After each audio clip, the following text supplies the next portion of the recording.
In the Mahabharata, there is a verse that states, "Whatever can be found in this work may be found elsewhere, but whatever cannot be found here cannot be found anywhere."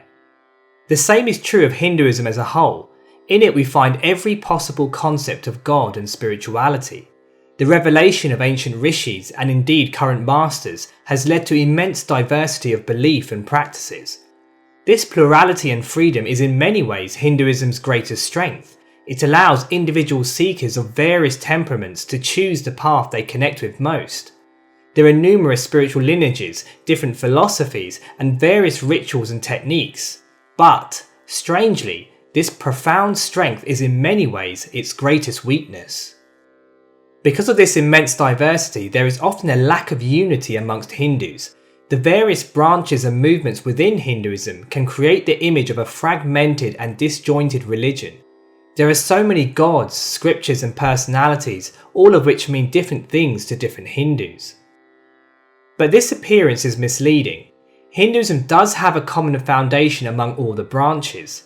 There is the Atman or divine self, the law of karma, reincarnation, a concept of eternal freedom, and the focus on inner spiritual transformation. All of these bind the various movements. The huge diversity that has sprung out of these seeds is not reflective of random chaotic ideas, but rather an immense maturity which appreciates that ultimate truth has many facets and many ways of approaching it. Christianity and Islam spread rapidly through united empires and missionary efforts. But unlike these religions, Hinduism was never meant to bind the masses under one state. Nor was it specifically designed to be marketed to the rest of the world. There was no concept of urgently needing to save non-believers, but rather a strong focus on the individual's inner spiritual journey. This is why Hinduism has no single canonized scripture and philosophy. But despite this, the various individual traditions within Hinduism often face conflict with one another. Throughout history, different masters appeared in response to the needs and the context of the time. These masters often argued, debated, and openly rebelled against other Hindu ideas. If we look back around 500 BC, the Vedic religion had become overly ritualistic and corrupt. In response, the Buddha and others outright rejected the authority of the Vedas. They turned the emphasis away from vain ritual and belief to self-development and finding freedom from suffering. Whilst abandoning many orthodox Hindu ideas, Buddhism and Jainism still continued to hold to concepts like karma, reincarnation, and liberation, which were already present in Vedic scripture. In time, Buddhism spread throughout India to the point where the Vedic religion as a whole became almost eclipsed by it. Eventually, teachers such as Kumarila Bhatta from the Mimamsa school appeared and made philosophical arguments against Buddhist teaching and won people back to the Vedic ritual. At around about the same time, the great Adi Shankaracharya wrote and travelled extensively. Using the Vedic Upanishads, he brought forward arguments establishing his school of Advaita Vedanta. He debated and cemented the supremacy of Vedic knowledge over Vedic ritual and over Buddhism. Eventually, Shankara's philosophy began to take hold, but his idea of an illusory world where the self is totally the same as an impersonal God began to undermine the devotional Bhakti traditions who believed strongly in a loving relationship with a personal God. Ramanuja Acharya as well as others came to the forefront to argue, using the Vedas, why love and surrender to a personal deity is the highest path. Alongside all of this, under the influence of different rulers, there were intense conflicts between Vaishnavas and Shaivites, both of whom were trying to prove the supremacy of their deity over the other. As we can see in this simplistic overview, Hinduism has a whole history of internal disagreements. But this is entirely understandable given the context of those times. Each tradition was trying to strengthen its hold and rally against opposing ideas. Without such a robust response, the traditions would have almost certainly disappeared. But it is important that Hindus realise that that was then, and this is now. Today, the battleground could not be more different. The religious, political and social landscape has completely changed. This is a globalised digital age, a time of social media, Facebook, YouTube, Twitter and Instagram.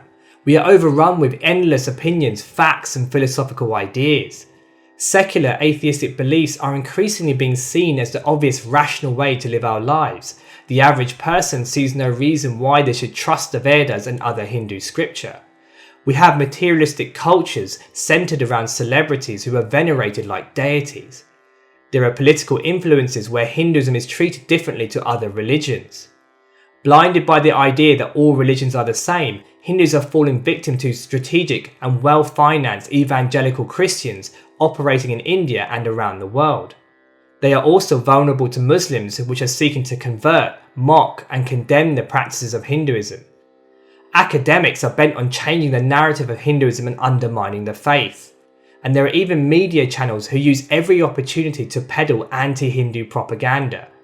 There are those who shamelessly steal aspects of Hindu philosophy and appropriate them into their own culture and belief systems. This is the real battleground of the 21st century. Unfortunately, today there are still too many dedicated and knowledgeable Hindus who are obsessively fighting old battles with other Hindus.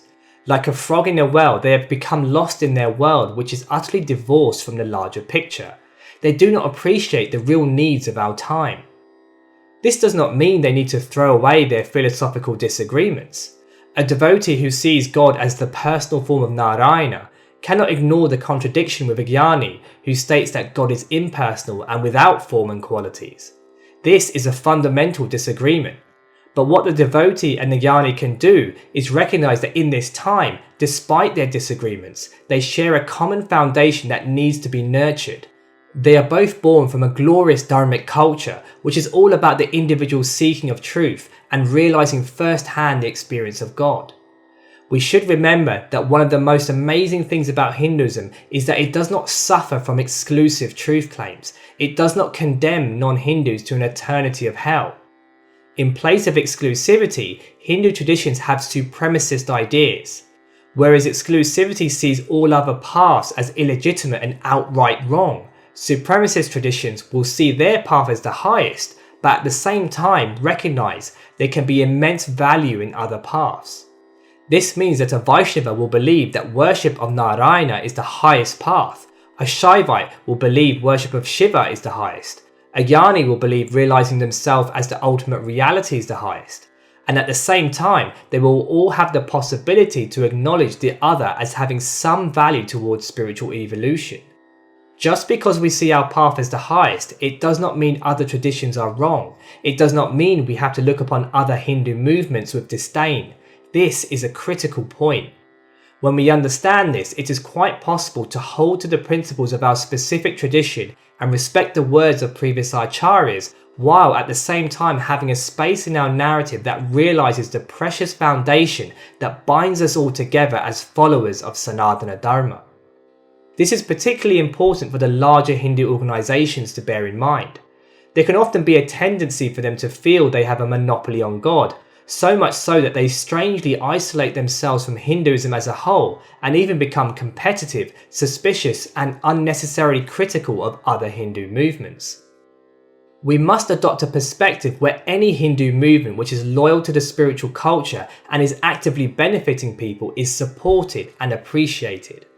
For Hindus to spend excessive time and energy trying to find holes in each other's philosophy is petty and short-sighted. The need to endlessly debate the specific interpretation of chapter and verse and find out who is bona fide is dwarfed when we look at the bigger challenges that Hinduism faces. There is no point fighting over who is going to have the privilege of the master bedroom when the very house we are living in is being threatened. As mentioned, the battle has shifted and we need to keep up. The more Hindu groups can show solidarity with one another, the stronger Hinduism will be as a whole, and as a consequence, the stronger each individual group will be. We should understand that the heart of Hinduism lies with the different Sampradayas and the messages of different masters. This is where we find the sincere, intense philosophy which guides us to truth. This is where the search for God is most palpable. It is this precious wisdom and energy that needs to be disseminated in a rational, accessible way to the masses, a way that makes sense in a modern world.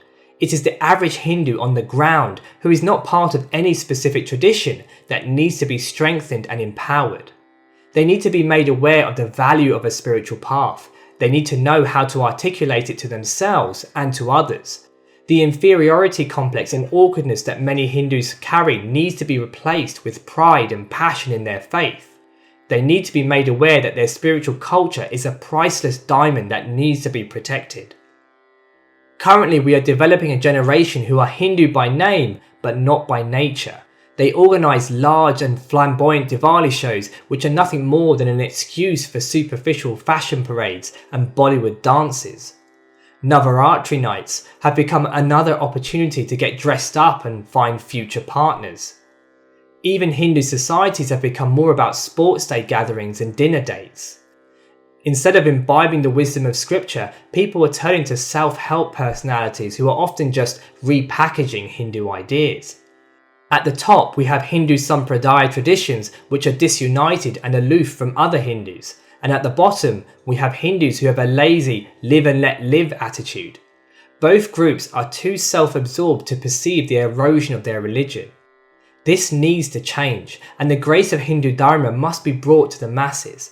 There are so many individuals who feel lost and without purpose, who could derive so much benefit from Hindu ideas and practice. The profound diversity of Hinduism is what makes it so unique and glorious, but we must actively take steps to ensure that this diversity does not become a weakness. It is time for Hindus as a whole to recognise the bigger picture and the pressing needs of the time. Sanatana Dharma carries within it the solution to the human condition, because it carries within it the truth of our existence. Through the united efforts of all Hindus, this truth needs to be gifted to the whole world. Many thanks for listening.